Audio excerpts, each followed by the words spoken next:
Well, with this, we're going to go ahead and start the meeting this morning. Oh, Tuesday, May the 16th. Meeting is called to order. Have we got public out there comments? People wanting to participate? There's no one on Zoom, no. We normally have a few people that enjoy our- Well, I think they're here in person today. Yeah, we have a few live here. Yeah. Well, I'll go to that now. We have some people here. Welcome. And if you have a comment, feel free to speak. If you need to later interject, make yourself known. All right, with that being said, we'll go on to the consent agenda. That's consent agenda. 1, 2, and 3 is consent elections of officers and take action necessary. Approve the minutes and receive the personal report. The program report.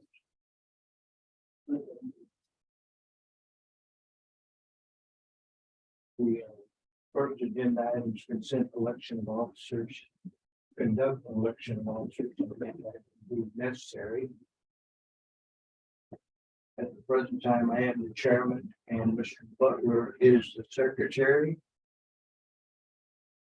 Seek a change, speak up. I'd like to make a motion that the officers remain the same.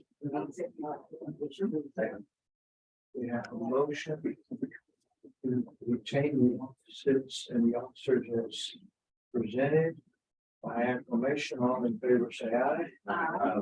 Opposed? Motion does carry. We also have the minutes. Second. We have minutes of April the 18th. Mike made the motion and Mr. President seconded. All in favor, say aye. Opposed? No nays, motion carries. And accept harbor master's inspection and maintenance report, agenda item 3.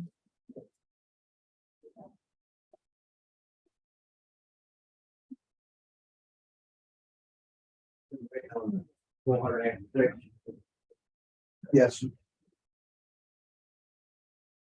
Yeah, you're going to be involved.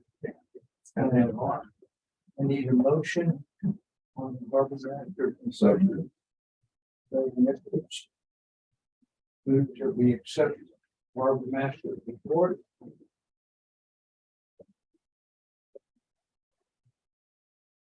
Favor say aye. Names. No nays, motion carries.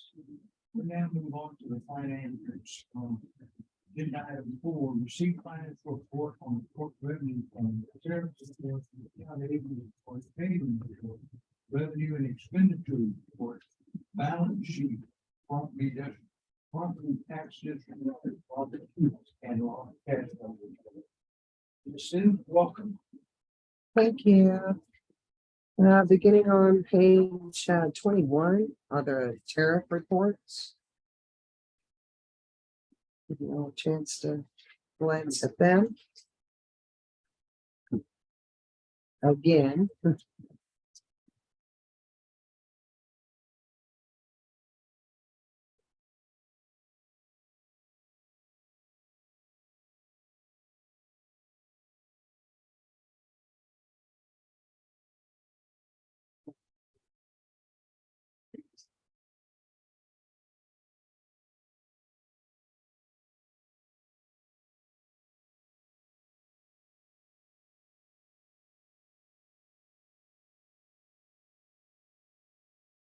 So Helena started on page 21 and page 32, equalizer both marked.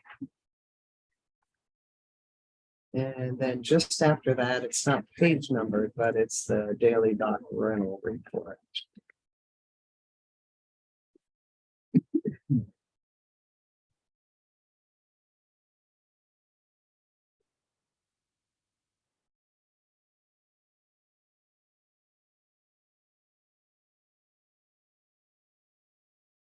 Yeah.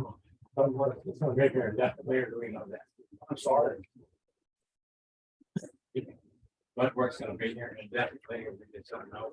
No, actually, I talked to them a few weeks ago. And I think they got the okay to sell that dredge, from what I understand. And of course, you know, there's 3 owners in that piece of equipment. And they're all on board. They all realize it needs to stay in one piece or in a hole to get rid of it. So they were gonna start trying to market the thing and get rid of it. Is what he told me. It's been within the last couple of weeks when I spoke with him last. Yes, sir.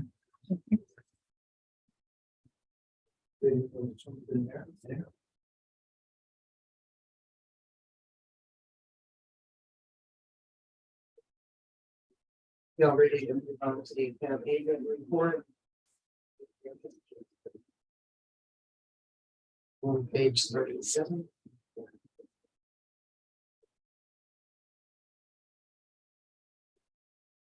If y'all been provided a separate page, which more detailed information on names of the accounts.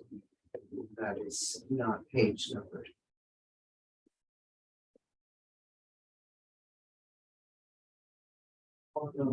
So. 99-213-09. So they're working with the daughter. What are we working with? Okay, that is the one that the father died. And kind of a big mess. Actually, I've been trying to get a hold of her for a couple of weeks to see what was going on. You know, there was a brother, the guy that died, that was involved. You know, he jumped up there and got the account caught up. It's been months back. And then he was trying to sell the boat. Well, he didn't really have he didn't have the authority to do that. And all of a sudden, then this daughter, we hear from her, and she's got the title. And anyway, she's trying to handle all this. Well, I'm not real sure what direction to go with this, and I'll tell you why. We sent the brother 3 letters, and we were fixing to make a move as far as trying to get control of the boat and get rid of it. Well, all of a sudden, that's when this daughter jumps up and calls. So I don't know if we need to start this whole process over. What is your estimated value of that? 4,000 or 5,000, maybe We're 6,000. halfway there, right? Exactly. And we've had to pump the thing out twice. Matter of fact, I've called her. I did call her again. I think it was yesterday. Texted her yesterday, called her about a week ago, and have not heard any response back. Have y'all sent demand letters to them? We send demand letters to the brother. Yeah, but We don't have her address. I didn't get it that when I spoke to her a couple of times. So I don't know really which direction we need to go. If I need to try to get her address, start this process all over again, and Have of you course, talked to Anne Marie at all? no, well, sort of, but haven't got it yet. Probably need to get it started. The brother is up around Waco, Rachel, is that right? Yes. can you get a hold of the brother? We can't get a hold of his any- address? We can't get a hold of any of them. Oh, So I don't know. I mean, do we call it? I guess that's gonna be a Anne Marie question. I mean, can we call it good that we sent her letters? hesitate with that, Jeff, because that adds another expense to it and reduces the marginal ability that we're going to be able to collect anyway. Right. I would. Why not Get just an go with address the brother? and get a letter from the other. Not worried about paying this bill. He's been sent 3 letters. So I mean, that's, like. The instant rate is any other piece of property, you would just foreclose it going down the road. In this case, Well, you have to know who is the legal heir. Right Right. now, the problem is it's probably messed up in probate, and they may not even go to probate. Yeah, if she has the title. Yeah, she told me she had the title for it, but the brother was trying to sell it. That's what I was If told. she has the title, then you probably need to go notice her. Yeah, That's kind of what my thought was. You have to lean on her, but I'm saying you reach out to the brother and see if you can get her address, so we can get a pretty strong worded letter to him. And I don't know, in cases like that, it is when you put a notice in the paper, when you don't have an address, you just put a notice in the paper, that sometimes that's suffice. It's one of those trawlers down there, those two trawlers, it's the better of the two. You know, we have a secret about the goods. I don't think we get something on the secret. Well, we had, Hang it. And 9 days out, okay, they are going down the road and then argue after we got our money. You might put Joey and Ms. D-Mac on this. Get them to see and give us some direction. Because that would not costly. Is it documented or is it just state registered? I think it's just state, I think it's just state. I think it may have been documented at one time, but I think they deleted that. Get you there. Rachel says you have the TX number. That should get us to the title of the ownership of the boat. Yeah, we know who we know who the original owner was. I mean, we know he passed away. I don't know. I would suggest that you get Joey and Ms. D-Mac to sit down together and give us a direction how we can expeditiously do this. Because it just continues to grow and grow and grow. We put too much money into it. We're already going to be upside down. That's true. We haven't never got, I'll tell you this, we haven't never got anywhere with that tagging situation. Yeah. You know, Joey's done a real good job, but Joey's not in charge of that tagging. You know, whenever we tag one, he has to call the police department. They come and put the tag on, not Joey. You know, he just kind of makes sure all these things happen, you know, and Joey's done a really good job at staying on top of that. Of course, you know, the thing with him is we get the tag on there and we've done that at City Harbor just very recently, and the boats moved pretty quick, you know. And comments, Ms. Sue? Take those comments and see what you can do with them. Paying office and city manager went over something. So that they don't get way too starting to get bogged down.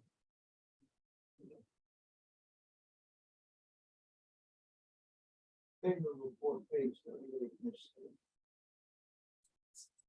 38. So page 38 is the payment report. This just gives you a brief overview of the checks that were written out of the port revenue account.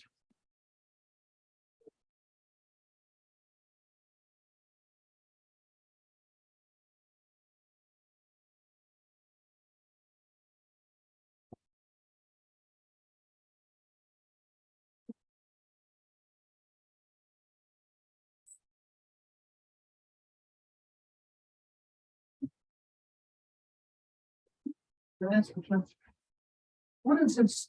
What is this down here on the second page? Non-capitalized assets for accomplishment. That's. That was a- Remember, that's on That was that. a non-full. Yeah, I was thinking that was in that date. That's right, that's on that. I don't know, Gina, it's what you coded and approved. Is that something new? Yeah, we just did that for the, when we had the workshop about a month ago, Was that? the TV Yeah, that, but in the that, conference room. what is that thing called that you plug into it? Is that what that is? That, I'm not, I spot that. No, I think this was the TV itself. Oh, it bought a TV down. Yeah, Okay, well, I don't think I've been down since, that's why I'm you asking. didn't come to our workshop. Yeah, yes. Yeah. Move on to financial summaries, revenue and expenditure report, page 40. So this is your revenue and expenditure report for the month ended April 30th. You're about 58% of the year through the budget. Your user and service charges are coming right at 58%, which is where we expect them to be. Your expenditures are running well below 58%. As of this time during, through April, running about 21% of budget, 22% of budget. So overall, you guys are looking good. Overall, on, year to date, you have $39,099 in revenues greater than expenditures. So you are still in a positive position in regards to your budget. More of the detail by department follows on the following pages, which is again will be restated in your profit and loss cash flow report.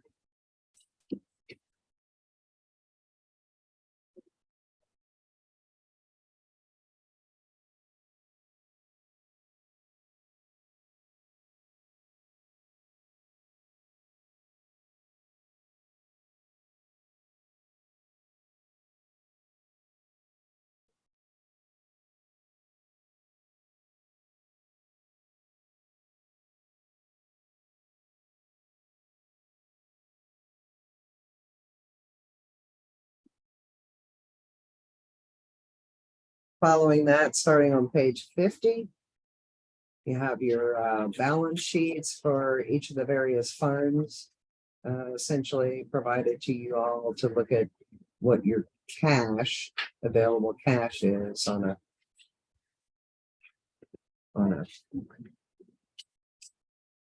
cash basis. Okay.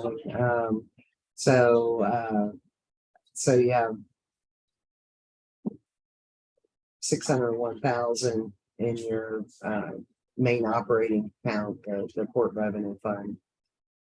And your 210, which is your capital projects fund, essentially, that's running at a positive balance as well. And then your debt service is 0 and not negative.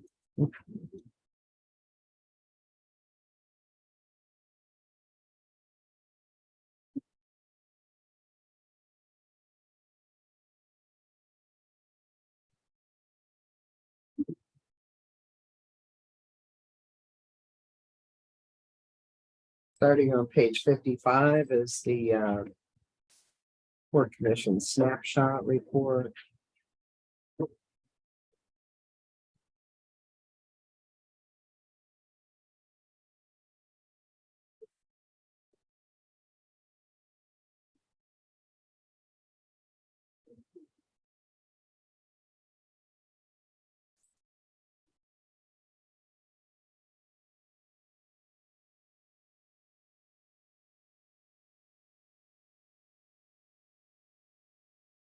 If you'll notice on page 58, the far right column, it's showing a net cash flow of $39,099, which also agrees to the revenue and expenditure report.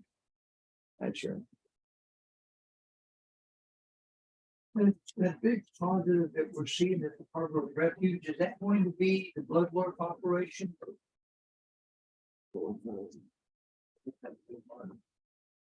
Maker. Yeah, that's where.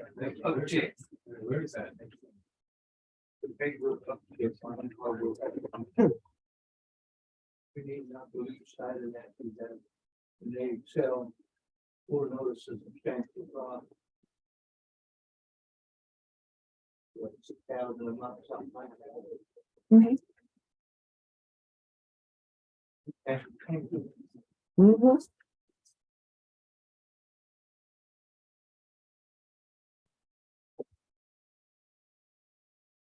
We're gonna move on to the item.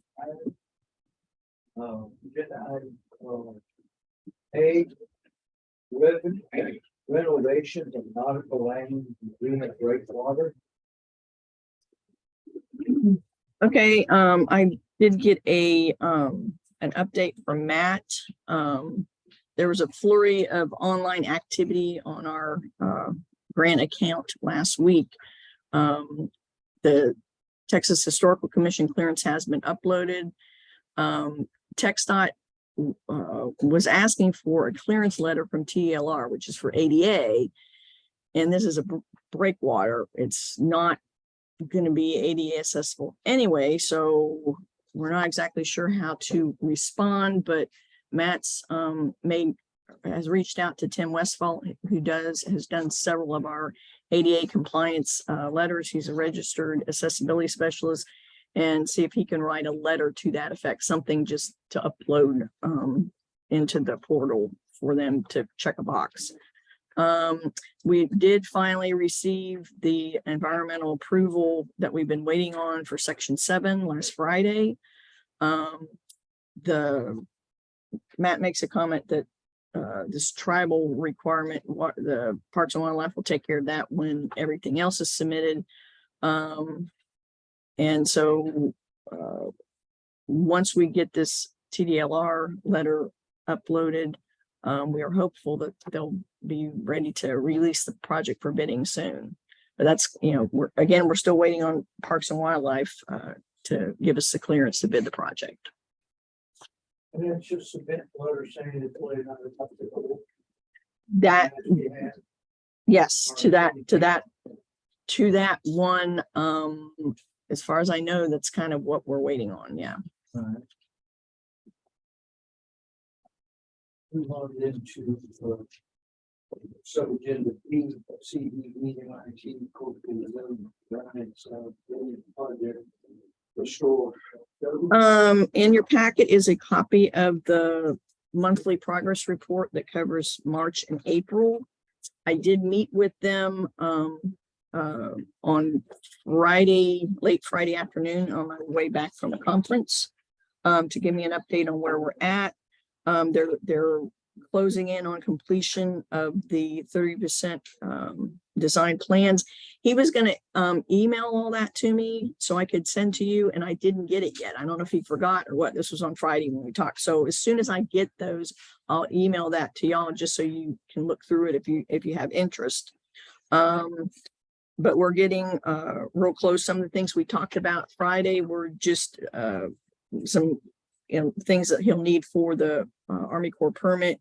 We discussed different paths for access to the bay where the breakwater and the living shoreline will be constructed, so that he can include those areas in the permitting, make sure we were okay with what they were looking at. And basically at this point, it's just putting everything together and get it ready to submit to the Army Corps. That's two questions.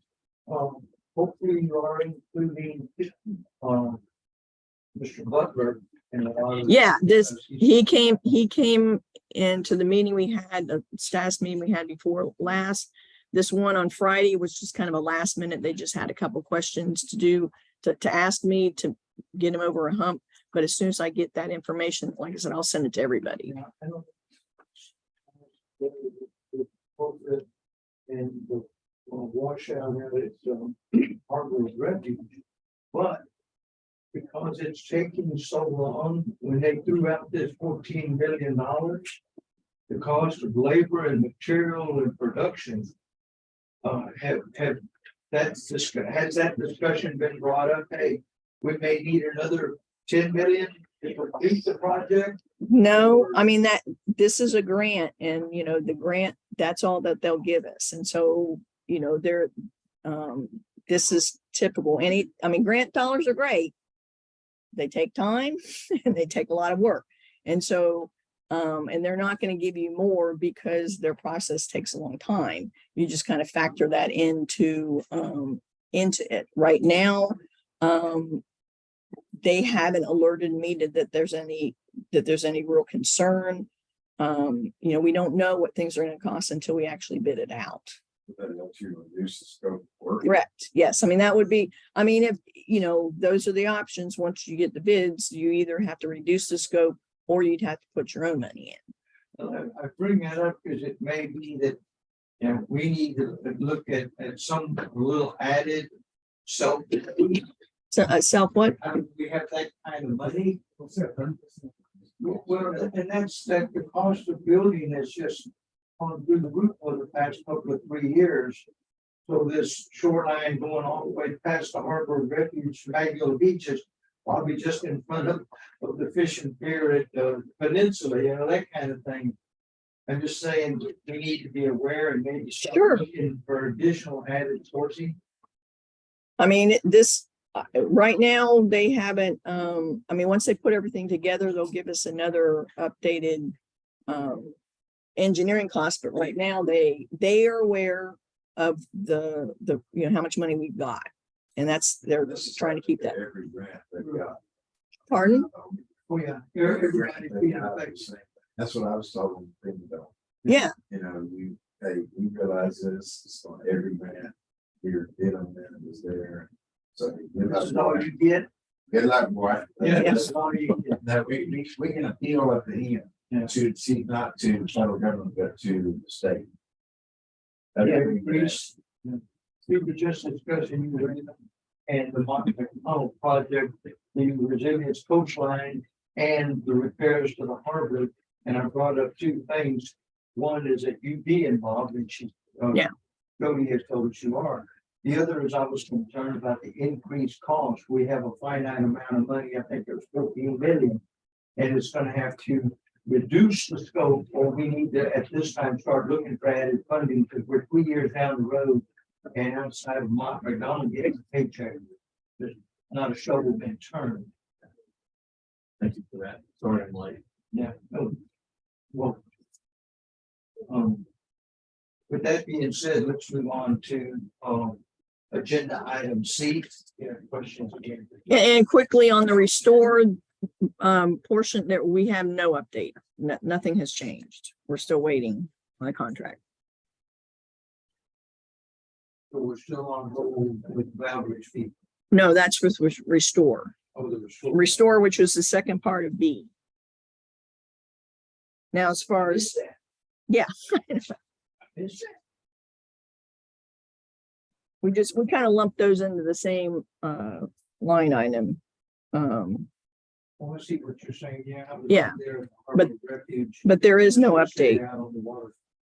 But yeah, as far as the property values and evaluations, and actually Jim's been talking a little bit more to them since the last meeting, but I can tell you what we have received was an updated report for the city harbor. And in there on page 44, which was, I think, emailed to y'all on Friday, there was an edit to track 11 where Wild Reef is, that added $20,000 of depreciated value for the building to the overall cost. That, you know, we've been trying to get the valuation of the property. And then he did add some language on page 49 regarding boat slip rates in the region. Well, it was emailed to you on Friday. Yeah, Continue. but yeah, that was and we can discuss those boat slip rates when we talk about Big Bear lease. Because he did have one, or I can do that real quick. Yeah, and what we found was, and what he reflected in the report was $2 in linear in Seadrift. The monthly rate's $2.50 per linear foot. Matagorda, $3 per linear foot per month. They lease the commercial boats, but not shrimp boats. Palacios, $4 per linear foot per month. And in Rockport, and he didn't have this correct in his report, that we need to be corrected, but it's $185 per month for the first 25 linear feet. And then it's $5 per linear foot beyond the 25 foot.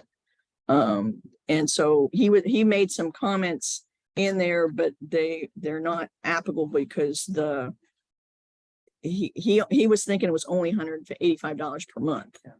he forgot, he misread the memo or whatever and did not have the $5 per linear foot for the remainder above 25 foot. Yeah. We normally review all these tariffs around June or July. Where are we and how do you people when you give it the report next month, on whether we stay static or should we increase? Kind of do a comparison because Valerie seems to be letting us down. Well, I did that. I mean, I did that, what, last Well, week? that's your report. We sent it to him. and Right. he just- That's what we determined. Yeah. Isn't there a recommendation in here? In Big Bear. When we talk about Big Bear, again, when we deal with that, what my suggestion was is we've been using $300 nominally for a shrimp boat, a single shrimp boat lease, which is 50 feet. So, using the pattern that Rockport has, I was suggesting we can use it $175 for the first 25 and then $5 for each foot above 25. That gives us 300, which is comparable to what we've been doing. To either that, or if you wanted to go right with what Rockport had, then it would be $310. Ask you bring us a report next month, Jim, and a recommendation. And we'll, like I said, in June and July, we do the tariffs and docks and oysters and whatever. And we'll look at Big Bear independently at this time. Does Big Bear need it now? Well, again, that's a separate agenda item, and we do actually have, their lease does not expire until June 30th. So we do have another month if we needed to take it. Because I'm okay with the recommendation.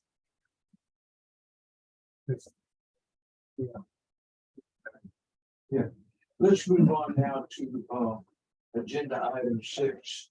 Review status report of special projects. Status report regarding TCEQ inspection of June the 22nd at track 17 and 17A. I did reach out again to John Hogue with CRG Environmental. I guess this is, that's, okay, on the TCQ, sorry, I was on the wrong one. The TCQ inspection, and I apologize, I didn't have a written report for this. I was in a conference last week and a lot of other things going on, and I just didn't get time to put anything in the packet before you got it. The TCQ inspection, we have been, enforcement has released the project. We're no longer under any kind of enforcement or notice of a violation. All that's been cleared because and I think I reported this last month that we had gotten approval for our voluntary restoration out there at the track where the old landfill was. And so where we're at with that right now is the plan is to utilize the upcoming CDBG mitigation money to do that project. Using CDBG mitigation money will require us to utilize Mont McDonald.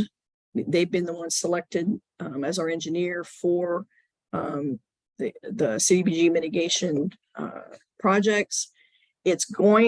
I'm still trying to get a feel for the timing on that. I'm being told right now that those applications, because although the money is allocated to us, we still have to apply to use it. We are fairly confident that this would qualify. I'm being told those applications are due in December, and then it might be another year before we actually can get going on them. So I need to get I'm collecting facts and information so we can submit a letter to TCQ soon as far as a status report, update letter, keep them informed of what we're doing, so they don't think we're just ignoring it, that we're moving forward with the process. But this is the plan so that, we wouldn't be having to spend any of our money. It would come out of that mitigation money. But again, all those grant dollars are great, but they take time and there's a lot of paperwork involved. So that's kind of what the plan is right now, unless TCQ came back and said, no, you got to do it right now regardless. But we're hopeful they'll work with us in the timing for this mitigation money.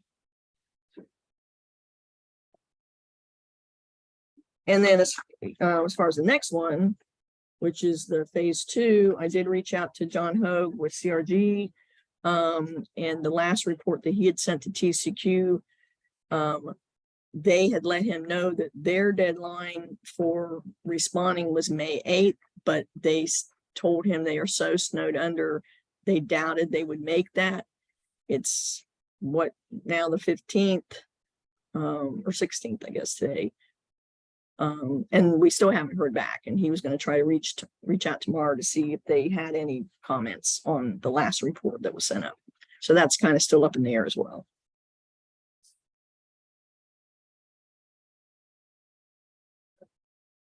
Let's move on into agenda item 7, Sewer Harbor Masters Operation Promotion Development Activity Report there. Well, City Harbor. We do have that emergency release coming up. Let's see, but I know Curtis is going to renew. We've already talked about it. I don't think we received the letter yet, but I'm sure we'll be receiving it shortly. Of course, the big bear release, I think we're going to talk about that in a minute. The track 9 and 9A. I talked to Russell Kane. I sent him some information over. Put it out there and see if he can find somebody to lease that property. Track 11, 7, 8, and 11. That's the where the Evelyn's or Wild Reef Seafood is. I got a guy that's very interested in leasing that. He actually sent me a business plan. I didn't get it in the packet, but he's got his LLC. He had everything set up basically to open business. He had a building lease. They have their inventory. But he had a partner that he kind of got crossways with, so he never actually opened up. But he has the inventory. He's going to do like custom rods, specialty type fishing tackle and things of this nature. And he also wants to sell bait as well. Of course, there's no bait tanks or anything there. He'll have to put all that. Be a bait shop then. Correct. Yes, sir. If you'll discuss money, I told him it was going to probably be somewhere around $1,800 a month, and he didn't bat an eye at that. We did go back and I looked at this report from Valbridge when we received it, and if you use the numbers that they put together, they're somewhere around, I think it was 1833 a month is what they would come up with. well, that's real close for Valbridge evaluation. Right. Now, this takes away, we were getting more because we were leasing 4, 6 boat slips. So that added another $1,500 to it. Yeah. But it doesn't make any book slips. He would like to have some to put like their he's got some guys that he does a lot of business with, like people that take fishing charters and stuff, and he's thinking maybe they could tie their boat out of there, and they could leave out of there or whatever, take their fishing parties. So Exchange. Comments? Oh, it's a good idea. Eric?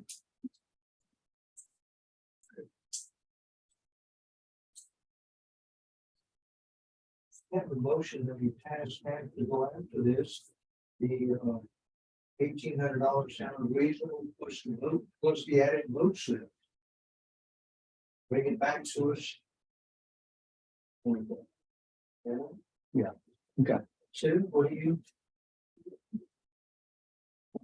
The only question I have is that the $1,800, does that cover the Evans building?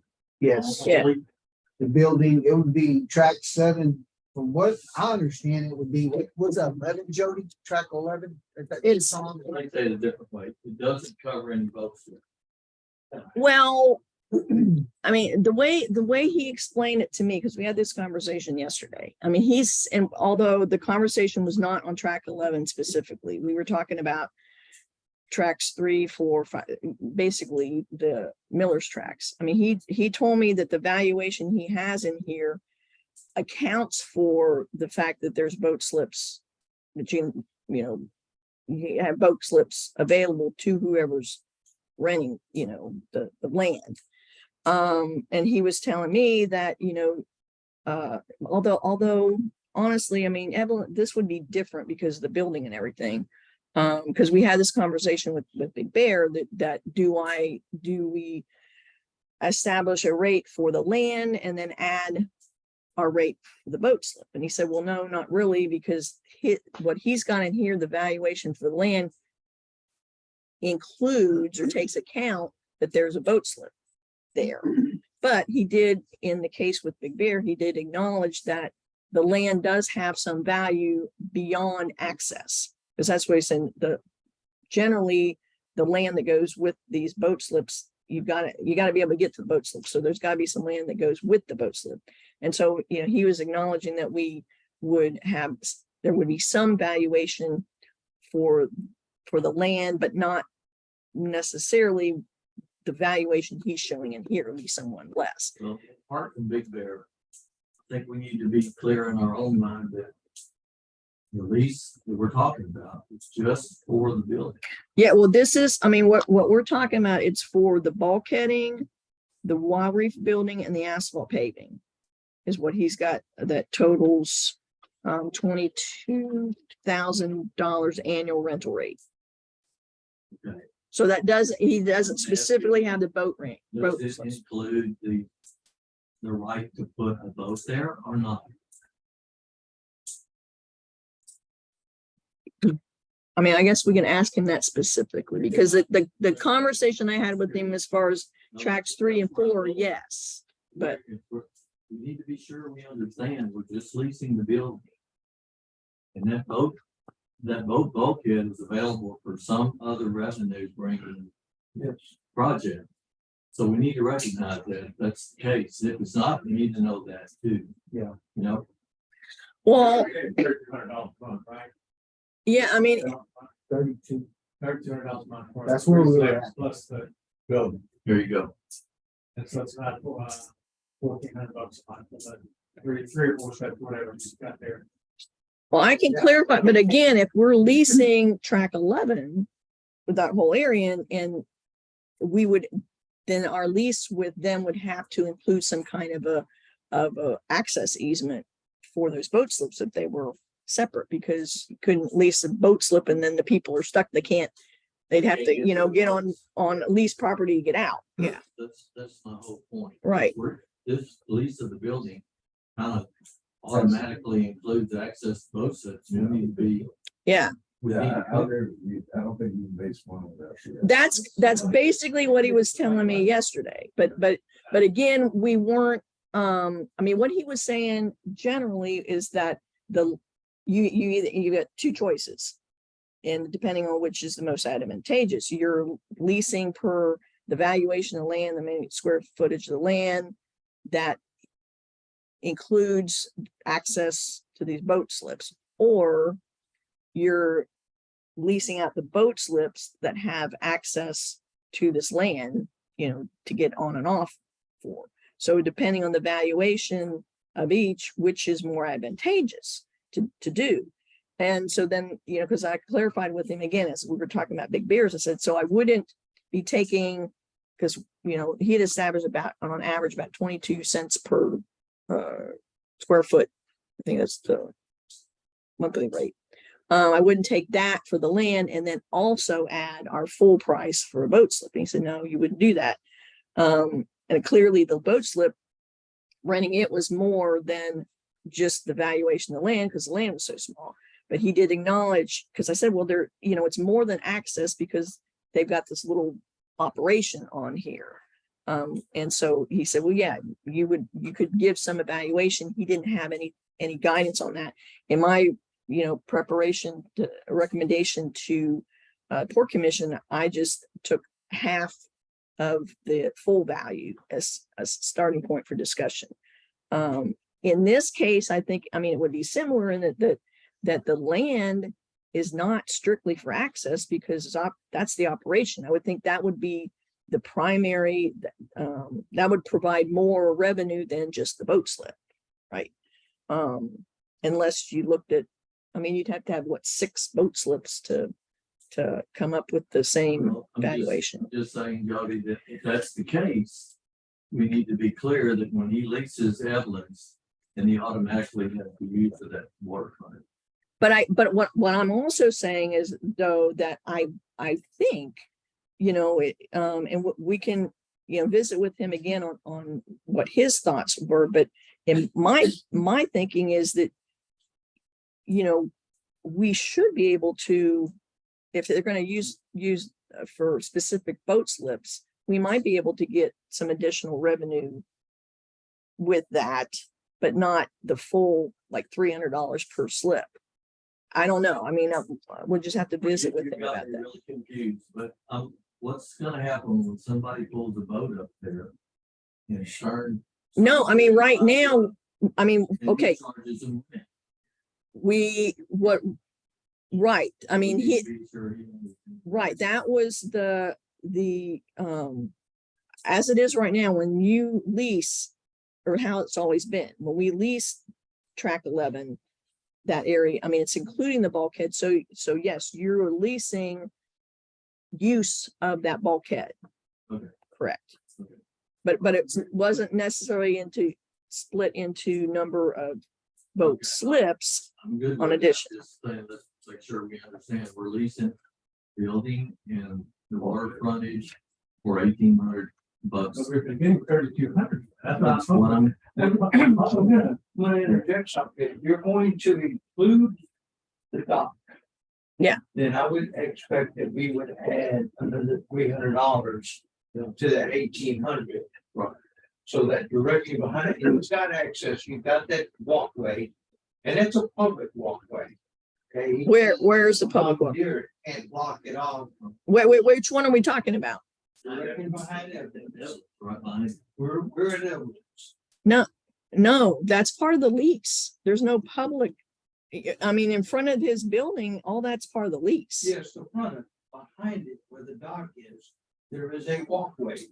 About a 6 or 8 foot concrete walkway. But that's never been established as a public right of way. That's part of the lease. That's part of what's been leased. Now we can do that. That's what I'm saying. We would have to establish that if the boat slips were separate. But right now, when we lease that, you look at the map, that we're leasing that whole tract. There's no public access in the what's reported in what we're leasing. Not like, at track 3 at Harbor of Refuge, there's clearly a public right of way along that dock. But for example, at Helena, there isn't. This is the same way. There's not shown to be in all along Miller's. None of that is public access. He's leasing all that land. Those are $300. First slip. Your part of that. First slip. Yeah, $300. Kind of where I'm at, it's. Maybe We they got only need the one. building for 1,800 and 300 for the boat slip, which will be the property directly behind them. And that's where we are. I'm just, $2,100. like I said, I did not have this specific conversation with Richard on track 11, and we can do that. I know that's what he told me. You don't do that when we were talking on the other side of the harbor, but we weren't specifically talking about track 11. And I do see a difference, and then there's a permanent a permanent building there that functions as a business. So yeah, like I said, in my mind, I think we could be justified in adding some for boat slips. Now, I don't, based upon my conversation with him yesterday, I don't know that he would agree a full 300 for a boat slip, but I'm just saying, I mean, I know that he was our consultant. I'm just trying to, what would he advise? But, Jody, that's a 300-foot frontage. oh, it's, what is, It's about that. do you know where that, Okay. Yeah. I'm thinking the building is 80 feet. I was gonna say about 80. It's not- I measured all that. Yeah. I don't know. What's that little bit of attic slab? yeah, I don't remember. I mean, the entire area that we lease goes from that corner all the way to the end of it goes all the way to the channel, or, to the Lincoln Bayou. All that is what's leased. We charge ROV for 4 slips to get all the way to the corner. I just know well, I have to look at his lease again. I just know what's on paper, those, was it track 7? And 7 was. right 7, 8, and on 11. 11, 8. So if you're sitting there looking at Evelyn's, the building was on 11. Behind it, the bulkhead was 7, and then on to the left was 8. Back 8. Yeah, but we've got a lot of public access to that. Well, that's what I always thought that index was. a No, public- no, they agreed to provide public access. It was not something we required. I mean, it's not something in their lease. Right. But all I'm saying, legally what we leased, we're leasing that whole area. He still didn't show the track 7. So I don't, he didn't really acknowledge. Valverde. Yes, sir. Let's see if I can. And I'm not sure why, but Do you get any sense that their valuation included that water frontage? I kind of think it did. Based upon what he told me yesterday, it did. But see, he didn't have the building yet. But and so yeah, he came back and what he did is he edited it from what we had before, and he added Wild Reef Building, 825 square feet, $80 base unit cost. I'm not 80. Oh yeah, and then 66,000 total base costs, percent depreciation, 70% depreciated value, $19,800 is what he's valuing the building at. The bulkheading was base 207 linear feet. Do we have 7 and 7A or whatever that other piece in front of Evelyn's is available? Have we got a? Diagram of it. I can go find something. Yeah. Because I was looking for, I don't know if that's. So Jody, Mhm. I'm really confused here. So the valuation that Valbridge gave for Evelyn's, did it include the full use and occupation of the water frontage behind Evelyn's? 270 linear feet of bulkheading, 270? 207 linear feet of bulkhead. 7 feet. That Yes. include the channel too? It goes on, That's the valuation, was $1,800 a month. he's got, yes, because he's got a total of, okay, the 207 linear feet is base cost is 300, a bulkhead, $320, base, total base cost 66,240, 40% depreciation for 39,744. Well, I don't understand this depreciation because we're looking for an evaluation and depreciation only doesn't enter into evaluation. And so that goes back to the building. I mean, you look at depreciated value. How much waterfront usage do they get for the 18 or the $2,200? I mean, let me go back and clarify. I apologize. This is not my area of expertise at all. I have a feeling that he's not paying attention to this. Okay. I think this item needs a lot more clarification before we vote on it. Sure. No, I mean, yeah, I mean, like I said, we did not specifically discuss 11. I talked to him about 3. Goes forward to the gentleman that submitted a proposal. We can't do a counter offer until we have a solid footing on what we're doing. Because once we make that proposal, Sure. that's pretty much a commitment on the Port Commission and the city's part, and if we undershoot that. Yeah, we're hung with it, and again, we're still working through it, we're doing short-term leases, 1 and 2 year leases, but. We need to get the property leased, and then we need to get what we can as a fiduciary of the citizens. Yeah. To make it beneficial to us. Yeah, we'll reach out to him and specifically talk about this track. Why don't we put it back on the, put it back on the agenda and clarify it for our next meeting, that's gonna be. I hate. putting- And I think, and you know, and also, and I, you know, I don't think he ever got anything back to us specifically on the storage tanks. I was looking for that this morning. I couldn't find it. So I sent him an email on that. So I'll try to get him to see if he can meet with us. Again, I think it's really important that both he and us understand what we're doing. sure.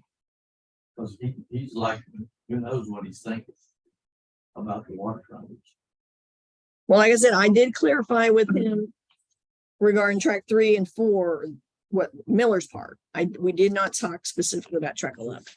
So I don't want to assume that it's the same. To the body and back to the bridge.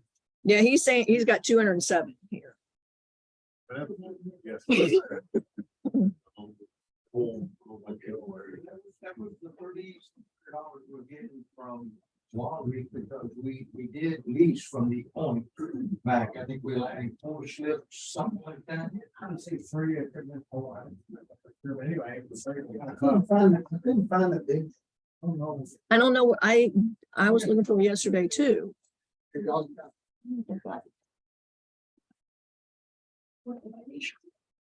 that. This is Evan. What else was this right in here? Right, I understand. See where it's- That whole thing, Yeah. Right, 11, here's the deal. Yeah, it's a whole thing. Yes. 7, 11, and 8. Then here we have 7 and 8, which looks like it's bulkhead. front. Yes, that's correct. 7 and 8 is kind of like water frontage. Correct. And then 11 is the real estate forever. Correct. See what you're saying. He kind of broke this out first, so he could. This is. Looks like there's an arrow right there. Just a walkway. And 8, 11. We can get it broke out for our next meeting. Yeah, we'll get it clarified. Jim, would you show that James and Mike, please? Give them a better grip on that.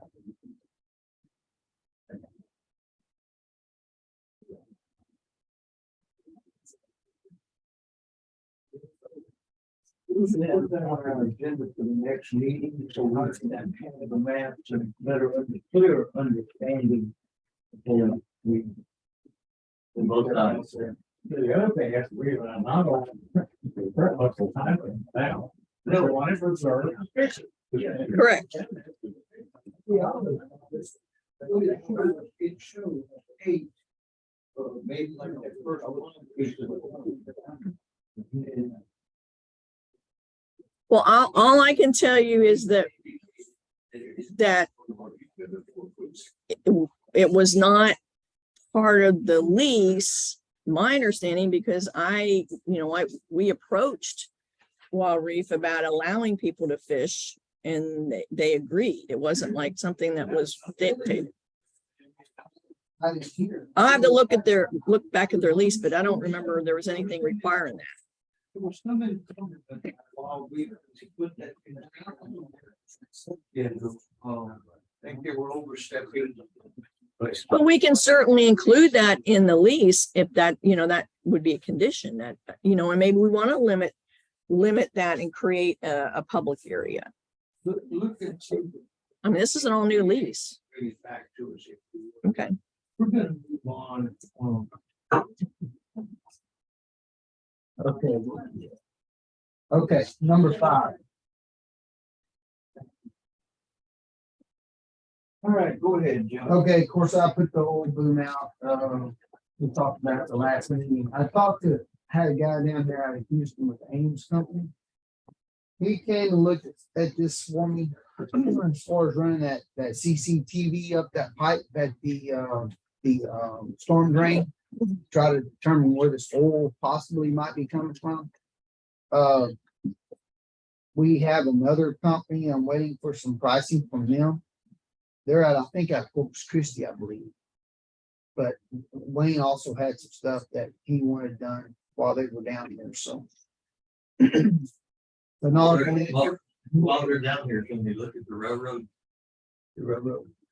oh, the drain, Those pipes. oh, that's a different thing. We'll get to that. in a Okay. minute. I'll take that down. Over the high tide that we had of late, have we had continuing issue with the oil? Because we've had a lot of. high There tide. has been oil. I have no idea. I mean, if you go and look at all the, I'm gonna call them drain boxes. I don't know what the proper name is, but off the Inlets. street, there's no signs of oil in any of those. I'm sure you sure is great. You think, I just know when Dad was a harbor master on Uh-huh. that, had problems with boats leaking fresh water from the rain or what have you. Or saltwater drain. But once the bilge pump kicks in, if it's above the, Right, if there's oil leaking down into the bilge, it's pump it right back out in there. right. Maybe with this rain, But you said it was clear. Some of this oil was real clumpy and clear. I've often wondered if there's some kind of cooking oil. I just, I don't know. Rusty Moon, General Randolph, he seems to think it's coming out of the pipe. So I don't know. So I figured, this would be the easiest thing to do, just run that camera and just People see. make sure it's not coming from. Yeah, no, I understand. So, Nautical Landing's building. Of course, all the work is stopped on the building. We're kind of held up by the 400 amp electrical panel. And I think there's been some talk about using 200 amp panels, but I don't think that's something that we want to do from what I understand. So That's like those air question. I just get like the air or sound all that. That's okay. I split my house same way 200. I don't know who's making those decisions. No, I mean, at this point, we're gonna stick with what's specified. I don't think it was a whole lot. I mean, it was July or something. Yeah, it was June, and now it's back to July on that panel, is what I was told last week. So. So we kind of held up with that.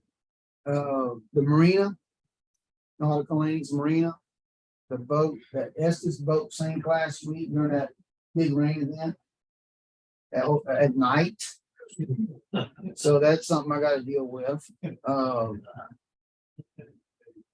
The abandoned boat, I'm gonna give both those boats to the harbor, and I'm figure out to the harbor refuge and figure out where we can just pull them up and do something.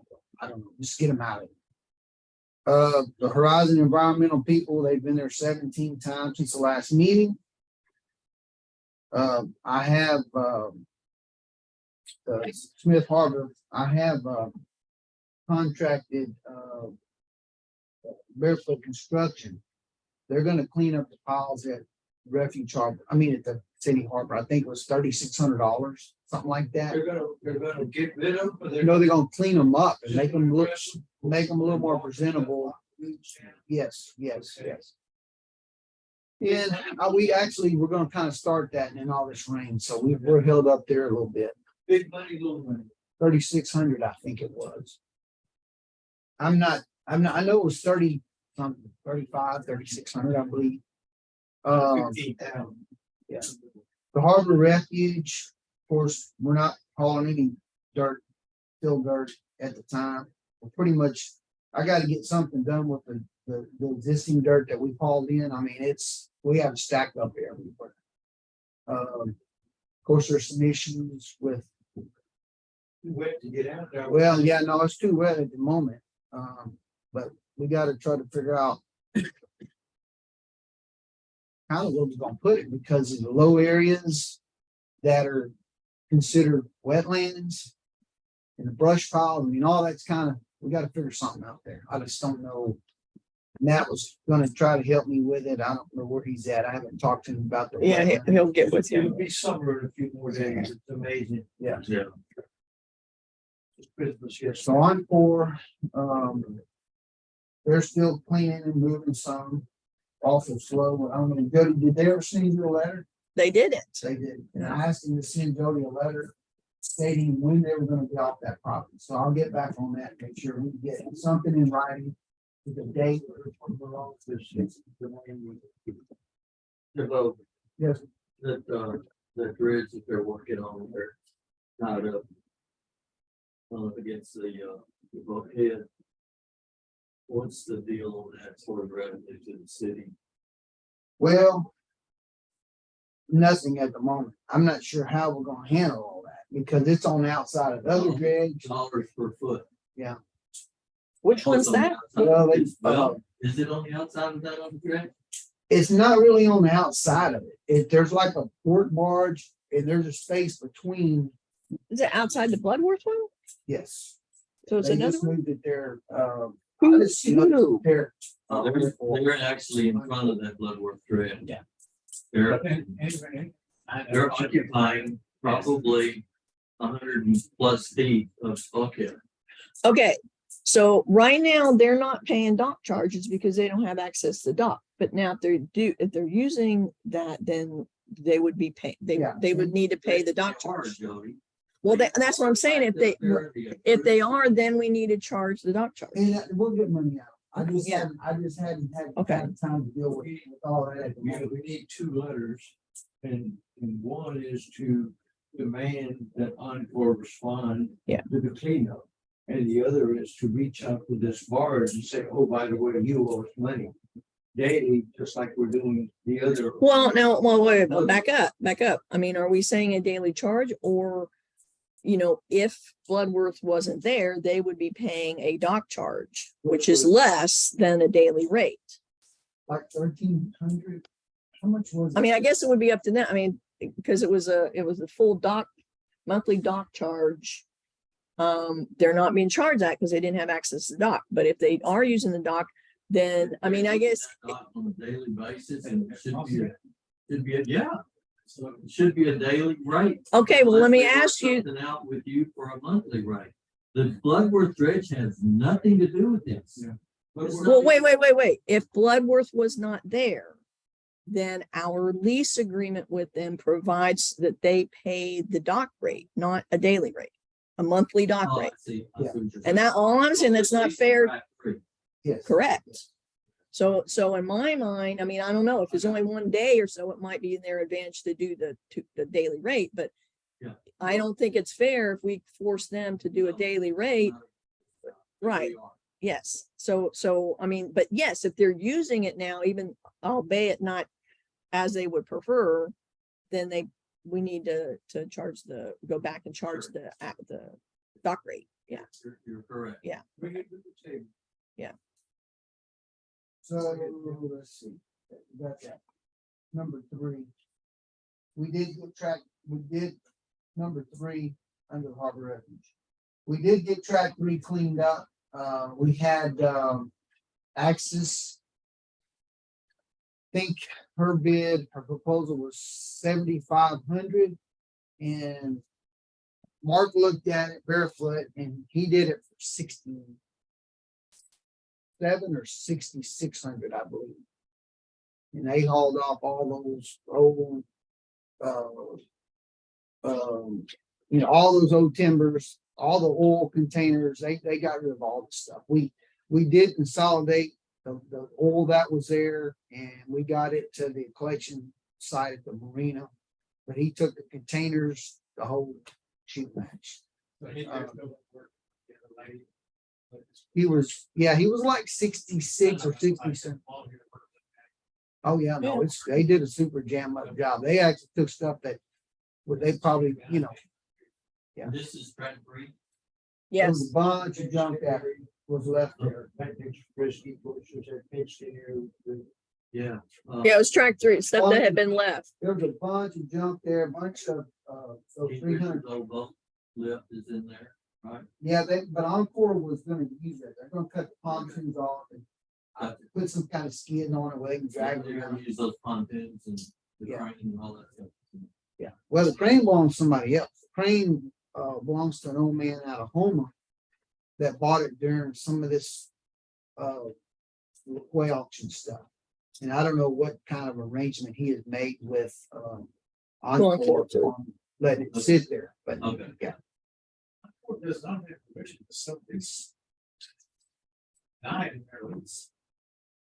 Well, I don't know what, They're not, I don't think they're subleasing it. They're allowing that to stay there until it gets, It doesn't Yeah.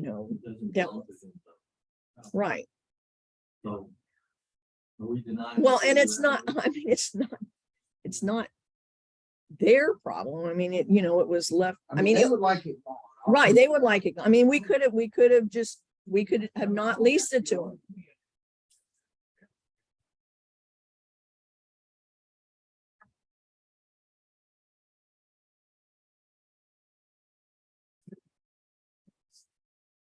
Why would we not do it? Well, this is left over from the LaQuays, right? Yeah. Right?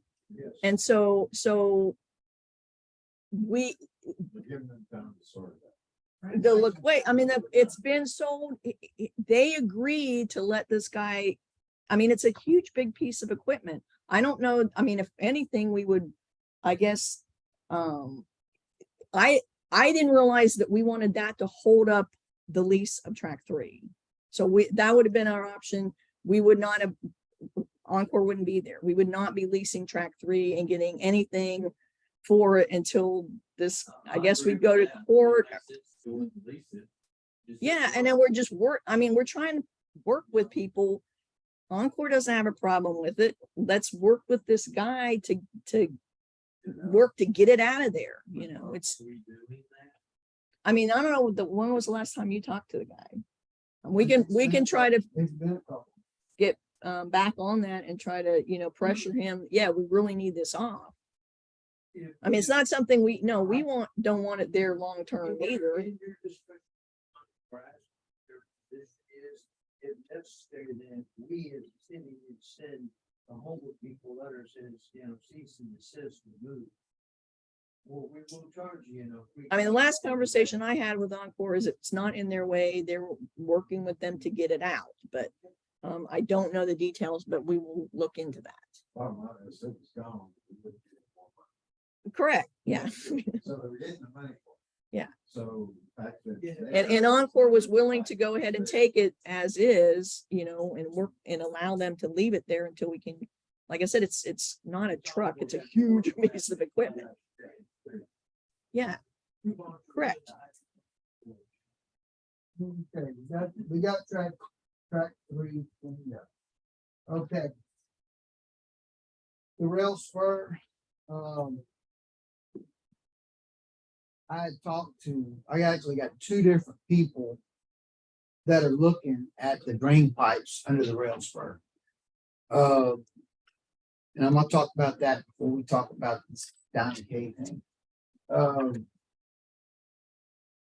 The one is TSI to Victoria. He's gonna come down and he's gonna test the pipes, metal, do a metal thickness on the pipes and look at whatever they're gonna have to look at to get me a structural integrity letter from a structural engineer. And give us some kind of an idea of if we should be using that crossing, shouldn't be using the crossing, whatever the case may be. And he said it would be well under $2,000 to have that done. So The report's gonna be $2,000. Under- When is he going to be on the project? What chasing this from? Well, I mean, it's been very difficult finding somebody to do this. This particular gentleman, he's been out sick, had surgeries, and he apologized for not getting back with me. Anyway, Can they get on that pretty quick? I think they will. Actually, he's waiting on me. I was supposed to send him, he finally got back with me late Friday afternoon because I had questions. One of his girls called me and told me it'd be like $1,500 to do this. And I started asking her questions about, what they were going to do and kind of telling her what I needed at the end of the day. And she said, well, you'll have to talk to Mike about that. Well, I started calling him. I called him like 3 times the end of last week, and he finally called me back and we discussed this. I told him I needed a letter from a structural engineer, and he said, yeah, I can get that done. He said, this whole deal ought to be less than a couple of $1,000. Do we need a PO on this or? No, we're handling it. I just need to get him, I need to get him the information. Yeah, no, this morning I went straight to my office and started working on it. I have all the information pulled up. I just ran out of time because I had to get here to this meeting. So when we get out, I'll get it to him. Permission, we don't need PO, so just move forward. Right. Yes. All right, because this is. But I can tell you, that wash that was right off the trestle that we filled in with limestone, after all this rain that we've got, it has not moved at all. If that makes anybody feel any better. No, There's there not a hasn't lot of been. water flowing through there. They're flowing well. Oh, yeah, they flow well. They're clear, they're not stopped up. No, they're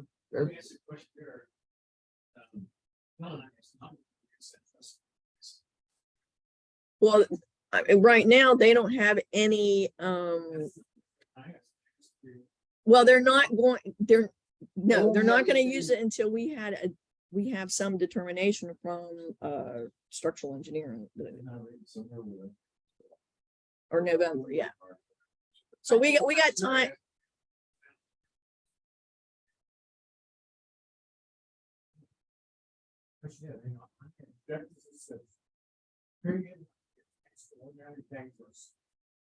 I'm not gonna sit still. Get from them. Well, I would think I would have a structural engineer's opinion in short order, and then we can make a decision on what we want to do.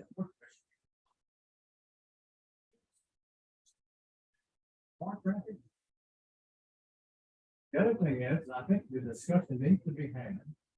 If whether we want to allow that type of traffic to come to the city, I think the city council needs to get involved and understand the risks that bring anhydrous ammonia, phosphoric acid from across the city and down along tracks that go right down into the city with no signal whatsoever. But I think that discussion needs to be raised with council to make sure they're comfortable with that. I think ultimately that decision has to be made. We're going to continue to allow. We got to go on. It's a serious issue. One derailment, that's all it takes. Bottom line is, I don't, as a citizen, appreciate it. I don't have to that property. I don't like it. I don't like the exposure. I personally do. And whether I could come down far and cut it, I don't know that. Yeah. Let me ask a question. Who's responsible for derailment repair? We have to repair. Way I understand, I think city would be if it's on that spur. It's on the spur. I mean, the spurs doesn't, as long as it's a city, not to Union Pacific. City, Jim. Now, if there was a derailment above 1090, then yeah. I can tell you this. This number that you got on here from Donna Kay and this other guy. One of those derailments is gonna be that. Oh, yeah, no. Yeah. At least. Well, I agree. Well, We should, I mean, to me, it's one that's gonna put pipe inside pipe. well, the pricing that we've got, They're pretty close to the same. Yeah. Personal opinion. Yeah. Just reading through this. The only railroad guy you got on here is Diamond K. To dig it out, and replace it in kind. That way you know what's under there. Yeah. Right, All this other stuff is just a Band-Aid. right. Yeah. No, that's true. That's just my. And I mean, and we can do that. Again, we're just trying, I wanted to base this on on science, this to verify yet. We get it. We're spending a lot of money. Verify this is recommended that we need to do this. There's another fact which we ought to consider from our tennis perspective. We're only moving 5,000 tons a year across that rail. 5,000 tons a year, that's $3,000 a year roughly of parent money they're spending. To me, it's really difficult to justify the $250,000-300,000 for repairing this for that kind of money. I just may make no sense from their perspective. It makes no sense from our perspective. That's why I say, I think a city council, if you take a look, whether we want to continue being this business. Would Helen them move? If they Well, could, they have a lease, that they're obviously continue to pay. I mean, but to me, we did have the conversation. That's in what I put in a memo to you. That yes, they have a long-term lease. They would still be here. They would still have operation, but it would be significantly reduced footprint of what they were doing. Their operations, the bulk of it would pick up and need to move somewhere else on the Texas coast, is what they told me. Tell you this. If you discontinue that service to that track, They'll go. UP is gonna That's right. pull their. Yes. Takes up a they're not gonna come back. Correct. You do not, if you want rail service, you better not get rid of it. so to me, My imagine is whether from the city's perspective, we want that kind of no signal. Except From the crossing road or Union Pacific responsibility. Yes. well, I'm talking about they're crossing the town, they're not signal.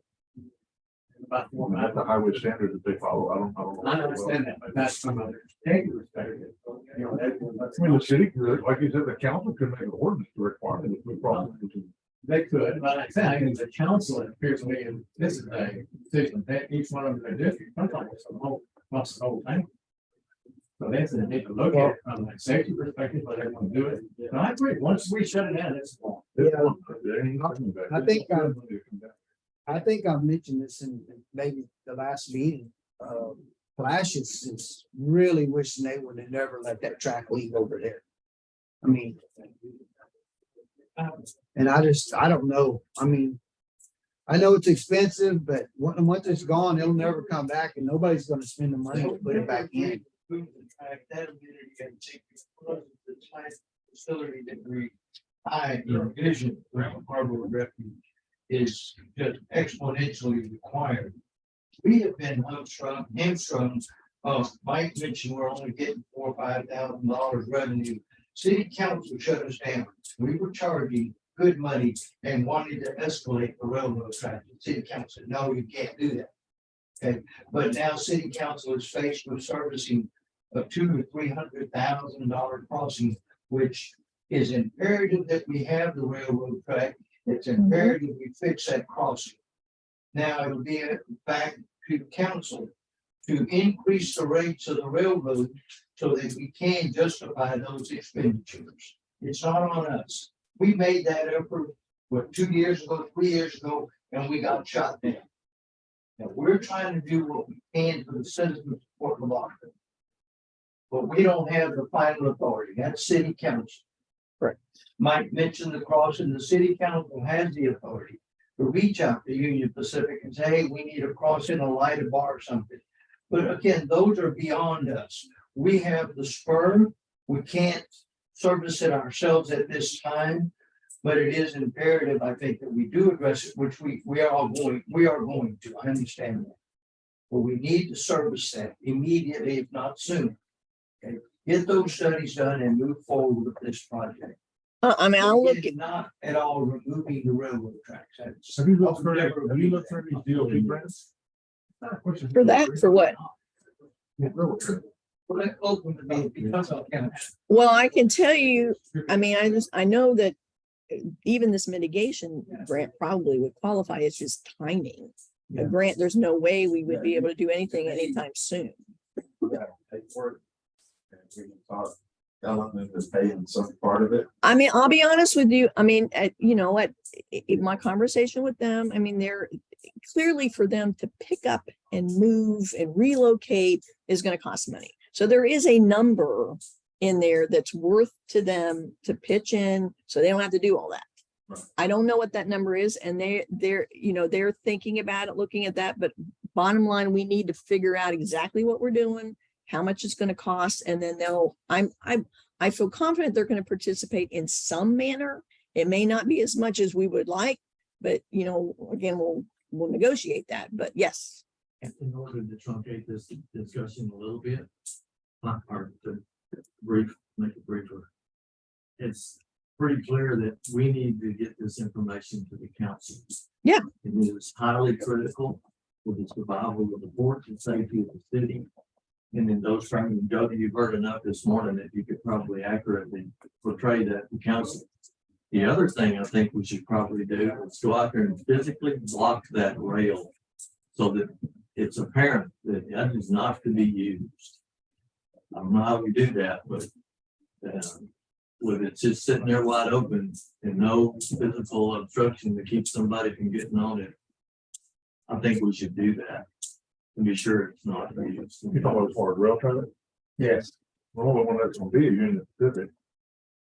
And then always tell them Right. to order anything or. they're not going to get anything until, like But I it said, really doesn't matter what our plans are. I think we should physically block it. And it belongs to the city of Port Lavaca. but and all what I'm saying, right, and it's, you know, as far if the option again is replacement, then yeah, we've got to get that engineered quickly.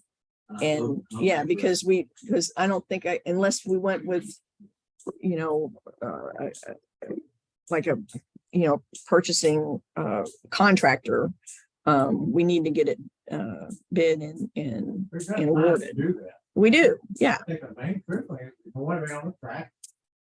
We don't want to be in October having the same discussion again.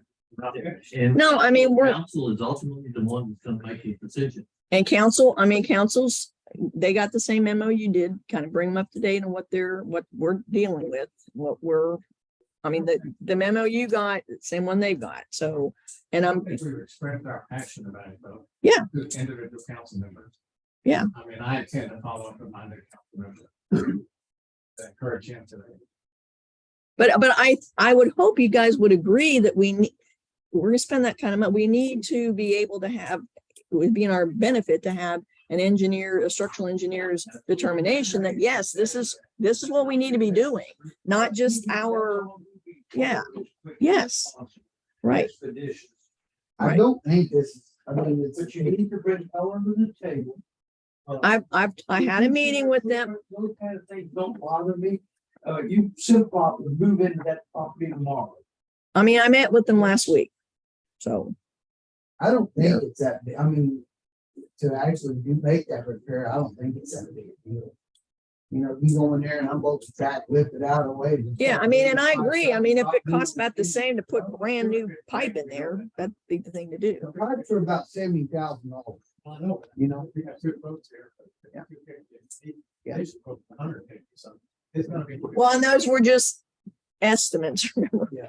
Yeah, once you bid it, the number's a lot different generally. Joe, but do you yeah. feel like the council has the proper appreciation for the crop and the importance of this project?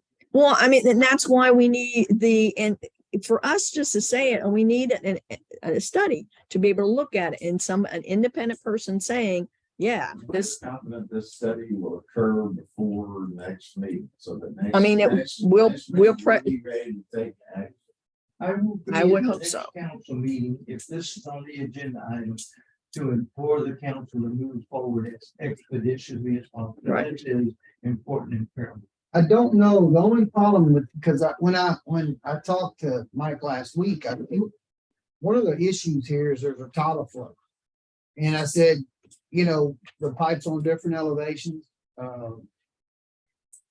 You probably need the tide to be as low as possible to get in there and, you know, make the best assessment he can, you know, or get as many gaugings that he can get, you know. And I think, but I can talk to him too, because I think, I mean, we all kind of know bottom is probably, that's a no-brainer. It needs to be redone. So the idea is what the structural integrity is of the rest of it. Yeah, if that's, you know, where that's at. Isolating that off. Yes. I understand what you're saying, but you may be biting off more than we want to. If we put in, there's only certain devices that you can isolate that off. One will be a derailer. And that's what we don't want to happen. How about a sign? We'll let run that over. No, don't put it on the There you go. track, just put it there. This section of rail is unsafe for use. Do not catch it. But that information is not pressed to you specific, doesn't matter. They're gonna shove right through there to run that sign over and then they're gonna stop. But at least we'll have some legal defense. If you wanted to do it properly, and that notification needs to be made to them if they're having an issue. Sure. I'd say we're not for that. I'll just say, I don't want to disturb that one nest, and I think they would love you to know that. Yeah. they- Oh, the whole thing. Yeah. They'll embargo. See, we put that on there, they'll embargo. For sure. We don't want to. Well, not their section, but ours. Then we'll bring that. Well, in. that's okay. We don't want anybody to use that till we get it fixed or anything. That seems like we got a month. Yeah, I mean, we're pushing, it's just, yeah, it's like pushing a great big boulder. It takes a while. So I'm talking about the- say. Yeah. And like I said, and I talked to McDonald. I mean, they've got somebody out of Florida that can come look at it. We were trying to keep it local. It's to where it doesn't cost, they're not paying for plane fares and everything. So yeah. Yeah. Yeah. Yeah. So actually, Diamond K has finished that work. They're coming today, you know, it's got word they already finished. So. Burial's friend. I don't think we even think about that for the moment until we get everybody off that. Property there that the refuge called it, so. That'd be later what I have to say.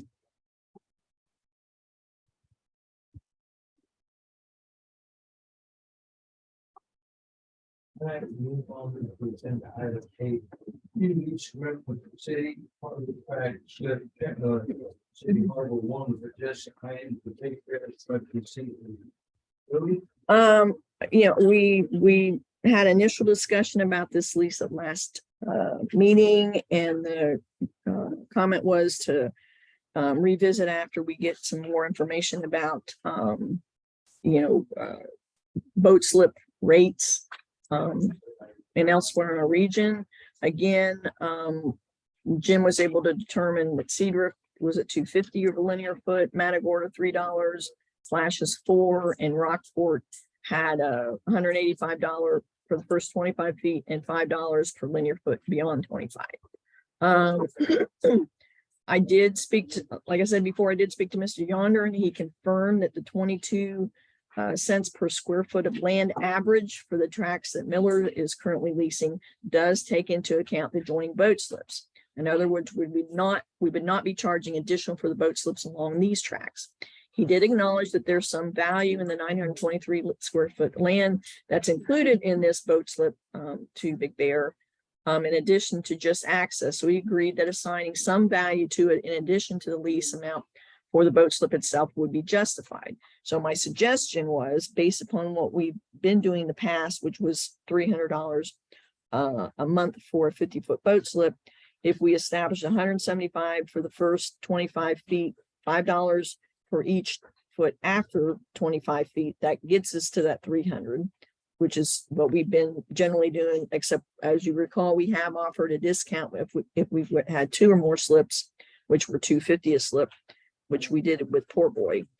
And then if we add 11 cents per square foot to the 923, which is 50% of that 22 cents, which is the full Miller's tract value that does include the adjacent boat slips, and that adds $101.53. So the monthly rent would be $401.53 per month. This is an 11% increase over his current rate of $361.12. I did speak with Mark and Terry Dietzel, and they are in agreement to paying this $401.53 per month. They're requesting a 2-year lease. Again, there would be, the lease would include an MCI increase. Commission's preference, whether a straight MCI or we, do a minimum maximum like we've done in some other leases. That's kind of where we're at this point. I think any combination that's close to, $400 or so, they won't have a problem with, but if again, it's up for discussion. Jody, does that, just so I understand right, they do have a seafood storage.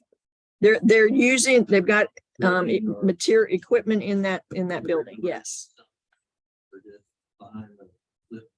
Yes. Base stands, it's in a little covered shed. What is it? Yeah, and he's has You got a generator up there. he's got gas to it. Yeah. Oh, okay. So it's got a refrigeration unit there and it's. One thing, oh, just air pump or something. Anyway, Live bait. yeah, not Live bait. Yeah, I think that No, yeah. He doesn't have, it just comes in there and that's live. I guess he uses it for their fishing. Okay, anyway, that's good. So. and he does have gas. There's natural gas there that he uses. Yeah, well, in his case, the land certainly does that. Yeah. Okay. We just, Jody, I know that your opinion on the options. I don't see what the city gets by offering options, renewal options. I don't understand that. I mean, I'm not saying a renewal option. 2-year lease is all they asked for. Well, if it in the lease, I'm looking at it. I know that's what we've been doing. If we don't want to do that, I mean, that's a draft. Yeah. Okay, it doesn't benefit. The only benefit is for staff. So, that's, but we don't count. So don't worry about it. Standardized, right? I know, but yeah, but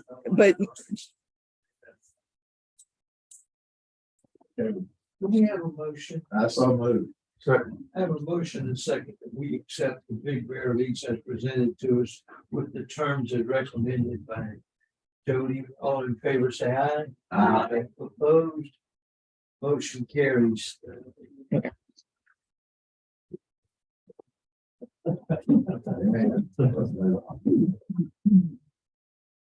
We're gonna move on. Agenda item 9. Comments from the commission. James? Good. You're good. Michael? You're good. Eric? The voucher, Have you been good? it's down there. Yeah. Yeah. Anyway, I was trying to read quickly, we got the voucher report recently. Email, they talked about use and importance. I mean, we're not using a corpus. I don't care if they say it's $1 million a foot, using corpus, we are fine using corpus. I mean, that's what I saw. Actually, the rates are higher. Yeah. About 45. But my point is, we're not about 40. So I think we need to, and when we receive this report, finally have some conversation. Maybe reasonable. Move things up over time, not go, just because somebody else does. I think those are totally different things. I thought we were trying to compare rates locally instead of that. And so anyway, that just, and I do agree that we need to get this fight done. I don't think we need to debate too long. The fight needs to be done. And if we have to pay for most of it, we have to pay for most of it. I just think it needs to be done. It didn't happen overnight. So it's not Alina's fault. It didn't happen overnight. And hopefully Alina won't be the only customer that ever uses this repair road right. So to me, it's a public entity, public issue. I don't expect to repair the road in front of Smith Road in Commercial Highway. I think the city ought to repair that. So there you go. I expressed that earlier as far as boundaries, because Stu and Raymond were there. The report was just very disappointing. Very fragmented and very spatial. And we're just now starting to narrow it down, but I feel that we're having to do Richard's work for him rather than, yeah. Again, very little faith and confidence in the report at this time. You see? No comments. There's a lot of stuff I don't understand what you're talking about. It's not that. When you were. Well, yeah. Council has to approve. Yes. Well, we had to, We're coming with a recommendation to city council that it be done. yeah, I mean, we're trying to get the data because right now, I mean, we've got information, but as far as taking action to do something, we need to, I mean, the next action would be awarding an engineering contract to get it designed and then bid and then. Sure. It's beyond our monetary ability. We're. So you plan to be at council meeting. Help them to understand the importance of it. A couple of things, Alex. The James's point about that railroad, we need to hang on to that no matter what. A port is not a port on the Gulf Coast if we don't have rail access. Unfortunately, we did. That we've got to remember that that's our key to doing business in the future. And we don't know what the future is coming for. Probably going to be better than it is right now. The other thing that concerns me is a matter of procedure for us as a governmental entity. When we discuss something that's going to need follow-up, for instance, it's Crane and City down there. They've been giving free rent, if you will. It's the city's not receiving anything, but we get benefit from it. And it's actually not somewhat of an hindrance to God and see some property. And there was another issue that we need to follow up on. And we've said we would.